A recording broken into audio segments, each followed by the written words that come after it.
damai sejahtera untuk kita semua. Terima kasih saya ucapkan kepada Ibu yang sudah dapat meluangkan waktunya untuk dapat hadir pada pertemuan FDS pada sore hari ini, atau sering disebut dengan P2K2 juga. Dan pada sore hari ini saya selaku pendamping sosial akan sedikit memberikan materi terkait dengan pendidikan dan pengasuhan anak, yang dimana dalam hal ini yaitu terkait dengan bagaimana cara mengidentifikasi lembaga pendidikan anak usia dini di sekitar tempat tinggal ibu. Di sini seperti biasa, seperti pertemuan biasa di sebelum-sebelumnya, saya di sini tidak mengajari, tetapi saya di sini hanya ingin berbagi atau ingin sharing pengalaman kepada ibu yang sudah lebih dulu menerima atau banyak sekali melewati asam garam di kehidupan seperti itu. Jadi pada sore hari ini di sini saya sudah ada membawa daftar informasi tentang lembaga pendidikan anak usia dini, yang dimana nantinya mungkin saya selaku pendamping atau ibu yang sudah ada anaknya yang masuk di lembaga PAUD itu bisa sharing terkait lembaga pendidikan PAUD di sekitar lingkungan ibu. Nah, seperti itu Ibu. Jadi pada pertemuan hari ini mungkin ibu bisa sedikit bercerita tentang lembaga pendidikan anak usia dini di sekitar tempat tinggal ibu. Jadi mungkin ibu sudah ada anaknya yang masuk di lembaga pendidikan anak usia dini, mungkin di mana Bu, sudah di lembaga PAUD mana gitu? Anak saya yang sekolahkan di sekitar tempat tinggal saya banyak PAUD yang ada, akan tetapi PAUD yang dekat dengan rumah dan kualitas pendidikannya lebih baik adalah PAUD Melati. Baik, ya, seperti dengan apa yang sudah Tiang lihat di daftar yang Tiang bawa ini terkait dengan informasi tentang lembaga PAUD, memang PAUD Melati itu merupakan lembaga PAUD yang dekat dengan tempat tinggal ibu, dan jarak tempuhnya pun tidak terlalu jauh, dan di sana juga kualitas pendidikannya sesuai dengan lebih satu tingkat lebih tinggi lah dibandingkan dengan lembaga-lembaga PAUD di sekitarnya atau di lembaga PAUD yang lain, karena memang PAUD tersebut banyak peminatnya dan banyak sekali anak-anak selain dari KPM PKH pun disekolahkan di tempat itu juga. Nah, selanjutnya Bu, bagaimana, apa manfaat yang Ibu terima setelah memasukkan anak ke lembaga PAUD? Apa pertanyaan tadi coba?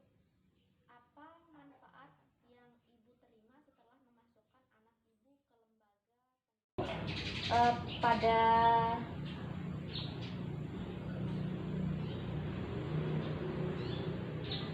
Baik Bu, selanjutnya apa manfaat yang Ibu terima atau apa manfaat yang Ibu rasakan dari memasukkan anak ke lembaga pendidikan anak usia dini?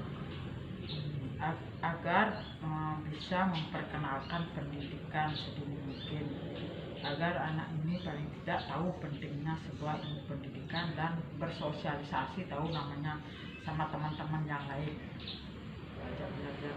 Ada temannya, dapat kenal teman satu sama lain. Sementara kan bisa di sekolahan itu aja dia dapat bersosialisasi, cari teman, lihat perkenalan.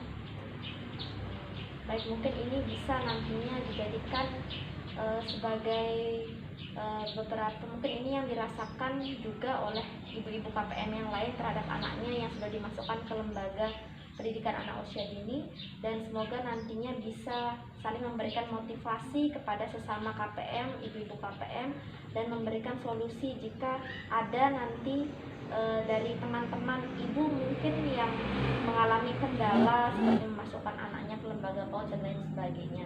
Tapi untuk sejauh ini mungkin, atau yang sudah saya lihat dari beberapa, itu memang kendala itu pasti ada di setiap KPM untuk memasukkan anaknya ke lembaga pendidikan seperti itu. Jadi untuk selanjutnya mungkin Bu, seberapa jauh jarak tempuh yang Ibu dari jarak rumah ke sekolah atau lembaga pendidikan PAUD, dan kira-kira berapa biaya pengeluaran untuk kegiatan atau untuk mengantarkan anak ke sekolah, baik itu transportasi maupun biaya lainnya seperti memberikan uang jajan atau apa? Ya, kira-kira kurang lebih jarak PAUD ini dari rumah itu sekitar 800 meter. Dan biayanya untuk anak bekal sekolah sama semuanya transportasi itu ya kira-kira kurang lebih 20.000 lah. 20.000 lah per hari, itu sekalian sama transportasi sama uang jajannya anak ini untuk ya belanja untuk apa. Baik, selanjutnya mungkin Bu, mungkin Ibu bisa menjelaskan, kan di sini KPM PKH tidak semuanya bisa mulus-mulus dalam melaksanakan atau memasukkan anaknya ke lembaga PAUD. Jadi semuanya memiliki kendala. Mungkin apa kendala yang Ibu alami ketika ingin memasukkan anak ke lembaga pendidikan PAUD? Kendalanya sih kadang-kadang karena dia masih usianya masih baru dibilang baru 5 tahun, jadi kadang-kadang anaknya yang kadang susah bangun tidur, itu yang pertama. Dan kedua, kita sebagai orang tua kan harus pintar-pintar membujuk, merayu anak ini biar mau belajar. Dan saya yakin semua orang tua pasti mengalami hal yang serupa seperti apa yang saya rasakan. Baik Ibu, terima kasih banyak tentang apa sharing kita hari ini, karena di sini saya juga banyak sekali mendapatkan pengalaman atau informasi terkait dengan bagaimana cara mendidik anak dan pola pengasuhan terhadap anak dan lain sebagainya, terutama untuk memasukkan anak ke lembaga pendidikan. Jadi seperti itu kendala-kendalanya tadi. Dan mungkin untuk ibu-ibu atau ibu sendiri semangat terus untuk membujuk anaknya, merayu anaknya untuk dapat terus bersekolah sehingga dapat menyelesaikan pendidikan, karena memang pendidikan PAUD itu sangat penting bagi anak, karena di masa-masanya dia itu di sana kan anak kecil memang lagi fresh-freshnya untuk menangkap segala tindakan, perkataan dan lain sebagainya, sehingga dia bisa dibentuk karakternya menjadi lebih baik lagi dengan mendapatkan pendidikan yang baik di lembaga PAUD yang Ibu tempatkan seperti itu. Dan untuk masalah biaya mungkin itu hal yang paling sering saya jumpai, karena memang biaya ini memang apalagi di zaman milenial, di zaman masa pandemi milenial sekarang apalagi banyak sekali pengeluarannya dalam segi materi seperti itu. Jadi bagaimana caranya Ibu untuk dapat memanage keuangan sehemat mungkin supaya bantuan yang Ibu terima itu dapat digunakan dengan baik dan kalau bisa pas mungkin dengan kegiatan di tiap bulannya atau di tiap harinya. Dan untuk nanti cara mengelola keuangan dan lain sebagainya itu nanti ada sesinya Bu, nanti kita akan mempelajari tentang pengelolaan keuangan juga di sesi selanjutnya setelah mempelajari sesi ini seperti itu.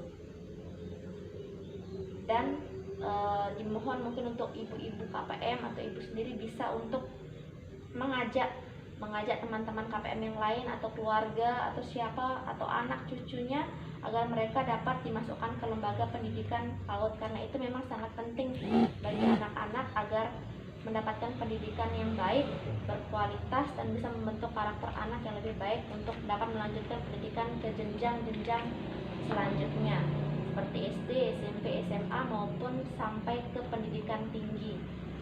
Mungkin itu saja yang dapat Tiang sampaikan pada sore hari ini. Semoga bermanfaat dan semoga dapat direalisasikan dalam kehidupan Ibu sehari-hari. Kurang lebihnya saya mohon maaf Ibu kalau ada sedikit tutur kata yang salah. Saya akhiri dengan selamat sore. Sore. Terima kasih Ibu. Sama-sama. menjadi